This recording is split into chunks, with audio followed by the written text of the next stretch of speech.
جہاں تک بات کرتے ہیں پاکستان میں معیشت کی، آپ کہہ رہے ہیں کہ ہمیں گلوبل ماڈلز اپنانے پڑیں گے، سب چیزیں کرنی پڑیں گے، آپ پاس ایگریکلچر لینڈ ہے، آپ بات کر رہے ہیں زراعت کے حوالے سے لرننگ کی، ایجوکیشن کی، تو میں سمجھتا ہوں پاکستان میں سب سے زیادہ اس وقت جو عوام ہے وہ یوتھ ہے، اور آپ 65% سے زائد یوتھ. اور آپ کو زمیندارانہ طبقہ، اس کو آپ نے جو ملک میں گالی اور ایک تانا، معذرت کے ساتھ میں تھوڑا ہارش اسپیکر ہوں، وہ کہ زمیندار اور فیوڈل سسٹم کو آپ نے ایک گالی سے تشبیہ دے دی. وہ فیوڈلزم ایک گالی نہیں ہے. آپ کو لوگوں کو یہ ترغیب دینی پڑے گی، ان کو سکھانا پڑے گا کہ جو زمینیں خالی پڑی ہیں they can be utilized for your own growth.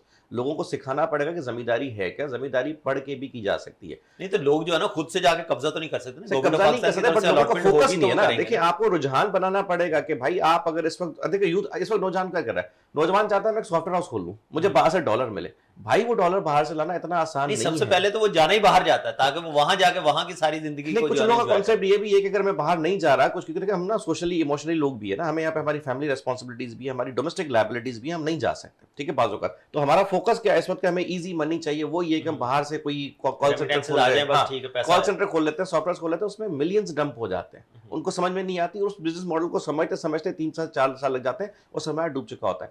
یہی پیسہ اگر آپ سیکھنے کے بعد، جیسے بھی سہیل صاحب موجود ہے، ماشاء اللہ جو معلومات ہے وہ بہت بڑی زرخیز ہے. میں تو سرپرائز ہوں کہ پھولوں کی انڈسٹری اتنی زرخیز ہے. تو جو زمینداری تو ایک بہت بڑی وسیع فیلڈ ہے، اس میں آپ کو گورنمنٹ ایگزمپشن بھی دے رہی ہے، SIFC فوکس بھی کر رہی ہے، آپ کو پڑھایا بھی جا رہا ہے. اور نوجوان طبقے کو میرا خیال ہے کہ سب سوچنا چاہیے، کیونکہ ہمارا سب سے بڑا ڈراپ بیک جو ہے نا، وہ چاہے وہ بیوروکریسی میں دیکھیں کہیں بھی دیکھیں، we do not have right man for the right job. ہمیں یہ کانسیپٹ بڑا شدید طور پہ امپلیمنٹ کرنا پڑے گا کہ ہمیں صحیح کام کے لیے صحیح لوگوں کا انتخاب کرنا پڑے گا، چاہے وہ ہمارے افسران ہوں، چاہے وہ ہماری کسی بھی فیلڈ سے ریلیٹڈ ہو، جو لوگوں کو واقعی معلومات فراہم کر سکیں کہ اگر آپ یہ کام کرتے ہیں تو اس کے لوازمات آپ کو یہ ملیں گے. اب یہ انفارمیشن ٹرانسفارم کرنے کے لیے آپ کے پاس وہ لوگ ہوں جن کو پہلے سے ان کی استفادات سے ان کو پتا ہو کہ اس کا فائدہ کیا ہے.